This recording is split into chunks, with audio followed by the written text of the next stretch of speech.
I'm Malcolm Van Delst, and this is an excerpt from Do the Wrong Thing, a book series or extra long novel that opens with a woman trying to kill herself. She says, "I don't know why I tried to do this," and by way of explanation tells her life story. We're about 50 pages into book 3. Working title is Shiny Pretty Gothic. Last week in Do the Wrong Thing, Ava fell friend in love with an insecure waitress and had an incident with a tampon at a party while high. This week, I'm going to start with a rewrite of the restaurant scene and then continue with the rest of the chapter called Goodbye to Goth. For the people who were here last week, does this seed it better in the flow of the story? If it needs any more work, let me know. Wally, Jean, and I stroll down Serrato Street. I'm wearing my aqua green and white pantsuit again. I like it. Easy to put on, and the wide angelfish legs are the complete opposite of the thin-legged black pants all the fashionistas wear. On the way home, Wally stops in front of an unimposing building with a wide red-tiled staircase to the door. "Hey, it's Bao, that new place I was reading about," he says, turning to Jean. "Want to try it?" "Sure," Jean nods, looking at me for agreement. Inside, the red tiles continue into a large room that looks like a cross between a Mexican cantina and a Greek courtyard. Most of the tables are large, sitting 6 or more people and round. Our waiter takes us to one mid-back. He's like Emmett with his head up, looking down on us. Steak tartare, a classy dish that I've never seen on a menu before. Expensive, but so is everything else, and certainly cheaper than what Wally and Jean are contemplating. I glance around at other patrons, many older, but all dressed colorfully, like me. A woman with perfect, short, copper-colored hair and thick, round tortoiseshell glasses talks animatedly to her friends before sipping from an oversized glass with a bit of red wine at the bottom. Her fingernails are long and dark. Her suit jacket is navy, but below it, she wears a brightly patterned shirt, red, yellow, and white. She's so unconcerned with anyone around her and confident in whatever she's saying. In no time at all, the waiter reaches past me while holding his body away from me, as if I've got lice or something, to place a plate in front of me. It's covered with a paper-thin circle of uniformly colored and textured raw meat, a few capers and a sprig of parsley on top. Wally and Jean got Cornish hen. It looks like the dinner scene in Eraserhead, except theirs aren't moving. My steak tartare is pretty flavorless, a good thing, I suppose. If it tasted like horse blood, Do you like it? Wally asks. It's okay. Do you want to try? Wally stares at the moist pink flesh for a few seconds. I'll pass, he says. Wally and Jean are relaxed and comfortable while I poke at my meat, worried that I've used the wrong cutlery. I hate that I worry that I've used the wrong cutlery. I'm not that person.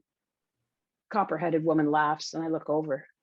She's so unconcerned with anyone around her and confident in whatever she's saying. And then we have the scene where Ava goes to Michelle's apartment, the party scene where she has the mishap with the tampon while mooning over Matt. Then Joanne leafs through the book. "Thanks," she says, looking at me, bewildered. I turn away, feeling the awkwardness of my present. She took my starring role in Wally's hair show and treats me like I'm a thing if she interacts with me at all. Dismissive. I'm a baby and she's a worldly woman. She's stylish. I'm a 60s throwback folk student. She's haughty, like Emmett. I'm shy. She hates me. She hates my hair. She hates my clothes. She hates that Matt likes me. I'm a female Matt, but I don't need a mom like him. Of all the people to buy an expensive birthday present for, why Joanne? I turn back to her, take in her deep-set, dark-shadowed eyes and beak nose. She has a beak nose. Let's not mince words. Why did I spend so much money on a book of Audrey Beardsley illustrations for Joanne? When someone likes me, I don't like them. Marilyn, who paints a black mole on her cheek and styles her hair like Marilyn Monroe, for example. I don't know her real name. She calls herself Marilyn. She wears brilliant red lipstick, though she also wears a thick coating of foundation, rouge, eyeshadow, heavy fake eyelashes, mascara, and eyeliner that wings out at the corner of her eyes like Elizabeth Taylor and Cleopatra. Her boyfriend is a performance artist, B19. His real name is Ben, but everyone, including her, calls him B19. He must be a god of performance art. Who else would have the nerve to insist people, even their girlfriend, call them B19? I've never seen his work, but it must be amazing. Marilyn and I gaze down at a circular dance floor in the club where she works. She isn't working right now. The club is pale yellow inside with white trim. It's furnished with gleaming wood tables and chairs that match the bars, not the cheap slapdash and defiant plywood of Fastastique. Early evening light pours in from windows thrown open to Malhat Street. Tourists pass outside talking and laughing loudly while Emmett and his friends perform. They're all in black with white painted faces and black lips. They don't belong in this club. I think I'm in love with Emmett. I go to his performances, obsessively drawn to him. A transfixed automaton. Wednesday Adams, without the black clothes, though dead behind the eyes, arms stretched out in front of me, sucked into Emmett's beam, following wherever he leads. I want him to look at me again like he did at Wally's hair show meeting. Tonight, he wears a calf-length military coat with epaulettes and a double set of buttons down the front, shiny black boots and black gloves. He's not wearing his military cap. He swan swoops and slides on his knees across the circle below Marilyn and I.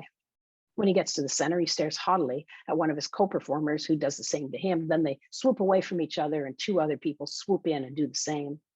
They all take turns approaching, swooping, sliding, and posing.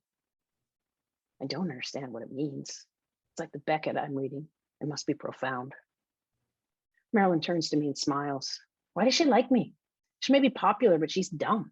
How does she get to date B19, a god? She grabs my arm and says, come dance. We stay upstairs on a small dance floor near a wall. I step awkwardly from foot to foot, and she dampens her freer movements to more closely match mine. Oh, she says when a new song comes on, isn't this band awesome? I nod politely. Who are they? The Red Hot Chili Peppers. They're going to be huge. She smiles again. She smiles too much. This band is boring and mainstream. They're not going anywhere. How can she be part of the art scene while I'm not? She doesn't wear black.